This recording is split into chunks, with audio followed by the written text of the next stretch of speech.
Disable please spare your master का इस episode का स्टार्ट वहीं से होता है जहां पिछला एपिसोड खत्म हुआ था। उस मास्टर बाई ने हमारे मेन कैरेक्टर पर अटैक कर दिया था। हमारा मेन कैरेक्टर उसे काउंटर अटैक करने के लिए अपने एक मास्टर सेंथ रियल्म के एक्सपीरियंस कार्ड का इस्तेमाल करता है। तभी सिस्टम कहता है, होस्ट ने यहाँ पर कंफर्म किया कि वह मास्टर सेंथ रियल्म के एक्सपीरियंस कार्ड का इस्तेमाल करना चाहते हैं। थोड़ी देर में आपका एक्सपीरियंस स्टार्ट हो जाएगा, मास्टर सेंथ रियल्म का एक्सपीरियंस स्टार्ट हो जाएगा। हमारा मेन कैरेक्टर उस पूरे एक्सपीरियंस को फील करते हुए कहता है, this feeling so warm so hot. मुझे ऐसा लग रहा है कि इस पूरे यूनिवर्स का जितना भी स्पिरिचुअल एसेंस था वो मेरे पूरी बॉडी में आ रहा है, मुझे एक्सप्लोर कर रहा है। तभी हमारा मेन कैरेक्टर अपनी आइस ओपन करता है। जैसे ही वो अपना आइस ओपन करता है, हमें क्या देखते हैं कि हमारे मेन कैरेक्टर का आइस में एकदम पर्पल फायर लगा होता है और वह अपने चारों तरफ पर्पल फॉग लाता है और उस अटैक को वहीं पर रोक लेता है।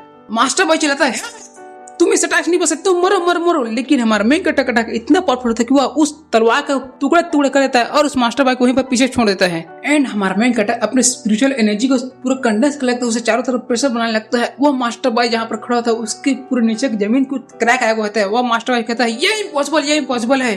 फॉग डिमन लॉर्ड इतना पावरफुल कैसे बन गया, ये साले इतना पावरफुल कैसे बन गया। और इसके सिर्फ स्पिरिचुअल एनर्जी को कंडेंस करने से ही इतना प्रेशर बन रहा है कि मुझे पीछे ढकेल दिया। मुझे लगता है कि मैंने यहाँ पर अटैक करने के लिए बहुत जल्दी कर दी, ये मेरी बहुत बड़ी गलती थी। तभी हमारा मेन कैरेक्टर अपने प्लेस से डिस्पेयर हो जाता है और मास्टर बाई जैसे ऊपर देखता है, हमें क्या दिखता है कि हमारे मेन कैरेक्टर ने एक बहुत बड़ा जैंट स्वॉर्ड ला लेता है वहां पर। उससे देखकर मास्टर बाई कहते हैं, ये इम्पॉसिबल, ये पर्सन इतना कैसे स्ट्रांग हो गया। हमारे मेन कैरेक्टर कितनी टेरिफाइंग पावर को देखकर वहीं पर 2 पर्सन खड़े होते हैं। उनमें से एक का नाम कुलनिक सेट के मास्टर क्वीनमिंग होता है और दूसरी गर्ल होती है जिसका नाम मेन सेट की मास्टर निंग ग्रोली होता है।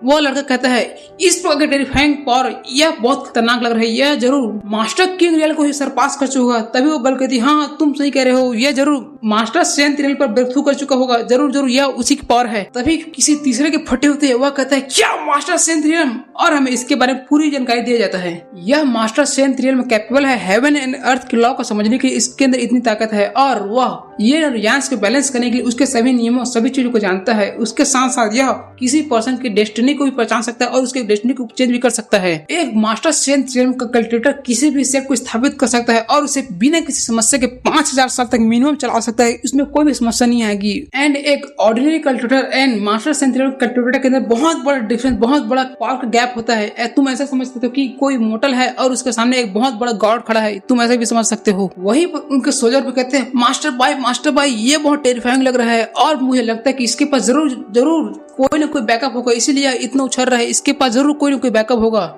मेन कैरेक्टर अपनी पावर को और टेरिफाइंग पावर को और बढ़ाना स्टार्ट करता है और तुम साले चूजो, तुम मुझे ऑफेंड करोगे, मेरे डीमन गॉड टेम्पल को ऑफेंड करोगे, मैं ऐसा होने नहीं दूंगा। वो इतना अपनी पावर बढ़ाता है कि उसके पावर से एक जैंट फिगर तैयार हो जाता है। हमारे मेन कैरेक्टर का एक जैंट फिगर तैयार हो होता है। उस फिगर को देखकर वो सभी की फटने लगती है, क्या ये जैंट फिगर। मेन कैरेक्टर उन सबको धमकी देता है, जो कभी मुझे ऑफेंड करेगा, इस मेरे गॉड टेम्पल का ऑफेंड करेगा, वो एलिमिनेट हो जाएगा, उसका एक कण भी इस वर्ल्ड में नहीं रहेगा। उस टेरिफाइंग पावर को देखकर वो मास्टर बाई ये इम्पॉसिबल है। वो अपने सैनिकों की तरफ देखता है तो उसके सैनिक कहते हैं, मास्टर सेंथ रियल ये बहुत खतरनाक है। आप अभी भी इससे लड़ना चाहते हैं, लेकिन आप ऐसा ना सोचिए कि हम घबरा रहे हैं। हम घबरा इसलिए रहे क्योंकि इस टेरिफाइंग पावर के सामने हम नहीं रख सकते। मास्टर बाई हम नहीं रख सकते। वह मास्टर बाई जिस मोड़ पर बैठ करता है, जिस सवारी पे बैठ कर आया होता है, उसकी फटने लगती है और मास्टर बाई की बहुत ज्यादा फटती है। लेकिन वह अपने गुस्से को काबू करते हैं, तुम साले कमीने सोल्जर्स, तुम डरपोक सोल्जर्स, तुम ऐसा नहीं कर सकते। लेकिन मैं एक ट्रू वॉरियर हूँ, एक ट्रू वॉरियर कभी पीछे नहीं हटता। तुम सभी लोग यहाँ देखो मैं क्या करता हूँ। और अपने हैंड में बहुत एक तलिस्मान लाता है, उससे अपने स्वॉर्ड को क्यों जनरेट करता है और हमारे मेन कैरेक्टर पर अटैक कर देता है। तुम डिमन लॉर्ड, आज तुम्हारी मृत्यु यहाँ पर तय है। लेकिन हमारा मेन कैरेक्टर उसके जवाब में सिर्फ अपने हैंड को उठाता है। उसका परिणाम यह होता है कि मास्टर बाई का पूरा स्किल पूरा फेल वहाँ पर डिस्पेयर हो जाता है और उस मास्टर बाई को वहीं पर पकड़ लेता है। मास्टर बाई के पकड़ जाने से उसके सोल्जर की पूरी छतें भी गए थे, उनके पूरा हौसला टूट जाता है। क्या ये तलिस्मान भी ऐसा नहीं कर सका, यह व्हाइट तलिस्मान भी ऐसा नहीं कर सका, अब हम क्या करेंगे। वही दोनों पर्सन फिर से कहते हैं। कहा जाता है कि यह व्हाइट सेफ्टी तलिस्मान एक बहुत बड़ा एक सीक्रेट ट्रेजर है और इस तलिस्मान को लेजेंड मास्टर सेंथ द्वारा क्रिएट किया गया था। लेकिन इतना खतरनाक तलिस्मान भी इस डीमन मास्टर के सामने टिक नहीं पाई। ये मास्टर किस खेत की मूली। हमारे मेन कैरेक्टर इतनी खतरनाक, इतनी बेसुमार ताकत को देखकर उसकी डिसाइपल हमारे मेन कैरेक्टर की फर्स्ट डिसाइपल कहती है, long live master demon, long live demon temple। Second disciple कहती है लॉन्ग लिव हमारे महाराज, लॉन्ग लिव हमारे महाराज, मुझे आपका बच्चा चाहिए, आपका चाइल्ड चाहिए महाराज, चाइल्ड चाहिए महाराज। और कोई दूसरी डिसाइबल कहती है जैसे कि एक्सपेक्टेड था हमारे मास्टर से, वो बहुत इनविजिबल है, वो इनविजिबल है इस पूरे वर्ल्ड में, इनविजिबल है इस पूरे वर्ल्ड में। हाँ सिस्टर तुम सही कह रही हो, हमारा मास्टर इनविजिबल है इस पूरे वर्ल्ड में। और उसका फैन क्लब वहीं बन जाता है, उसके सभी disciple long live demon Lord, long live demon Lord, हम आपको चीयर करते हैं, यो यो यो।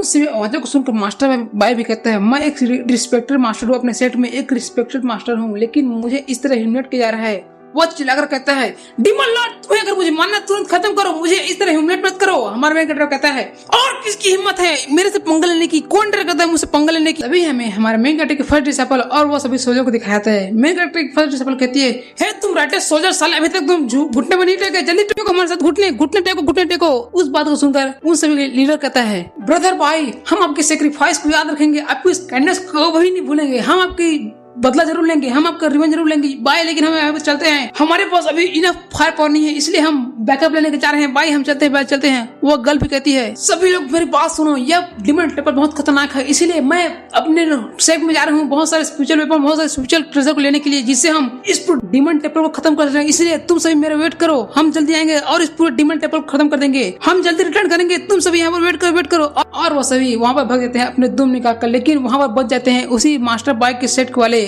उसके सेट वाले कहते हैं अब हम क्या करें, उन्होंने हमें अबैंडन कर दिया, हमारा सेट में टाइम पर पकड़ा गया, अब हम क्या करें, हमारे लिए कोई रास्ता नहीं बचा। दूसरा सोल्जर कहता है हम अपने मास्टर को, सेट मास्टर को ऐसे नहीं छोड़ सकते, हमें कुछ न कुछ करना होगा, लेकिन यहाँ पर सिर्फ डेड एंड है, हम क्या करें, हम क्या करें, हम क्या कर सकते हैं इन सभी डीमन के सामने। तभी हमारा मेन कैरेक्टर वहां से नीचे आता है और उन सभी कहता है हे तुम वन सेट वाले अब तुम क्या करोगे, क्या तुम मेरे इस डीमन सेट के सामने सबमिट करोगे या तुम यहाँ पर मर जाओगे। अगर तुम यहाँ पर सबमिट करोगे तो तुम्हें कसम खाने होगी कि तुम कभी बिट्रे नहीं करोगे हमसे, मैं तुमको छोड़ता हूँ, तुम्हें तुम्हारी चॉइस है, चाहे तुम मर जाओ चाहे जी लो, ये तुम्हारी चॉइस है। उस बात को सुनकर वो सभी सोचा के हौसले टूट जाते हैं, हम क्या करें क्या करें क्या करें। तभी वहाँ पर हमारे मेन कैरेक्टर की थर्ड डिसाइबल कहते हैं उस भाई से हे भाई क्या तुमने हमारे मेन कैरेक्टर के पावर को रिकॉग्नाइज नहीं किया, उनकी पावर एकदम खतरनाक है, हमारे डीमन की पावर इस वर्ल्ड में सबसे बियॉन्ड है, सबके बियॉन्ड है, हमारे मेन कैरेक्टर की तरह, हमारे मास्टर की तरह कोई दुनिया में कोई नहीं।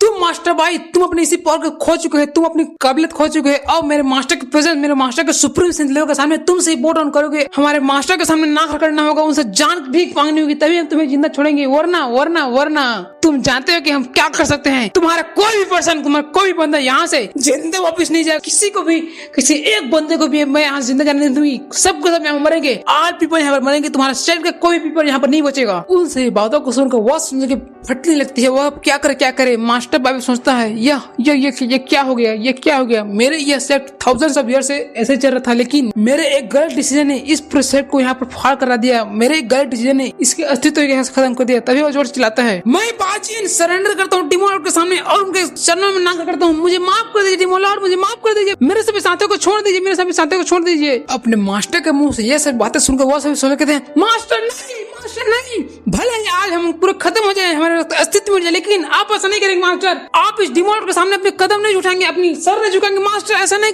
कीजिए। हमारे मेन कैरेक्टर की फर्स्ट डिसाइबल कहती है मास्टर अब हम क्या करें, क्या मुझे इन्हें यहीं पर खत्म कर देना चाहिए, जड़ से खत्म कर देना चाहिए। उनकी बातें सुनकर मास्टर पे चिल्लाते हैं नहीं मैं तुमसे बैक करता हूँ, तुमसे इनकी जान की भीख मांगता हूँ, वो नादान है, वो बच्चे, वो नहीं समझते क्या होगा, प्लीज मैं तुमसे भीख मांगता हूँ, प्लीज उन्हें छोड़ दो, मैं उन्हें समझाऊंगा, प्लीज उन्हें छोड़ दो, वो डेफिनेटली समझ जाएगी, प्लीज। हमारा मेन कैरेक्टर कहता है क्या करें ही मेरे माइंड में एक दूसरा प्लान है मेरे डिसाइपल।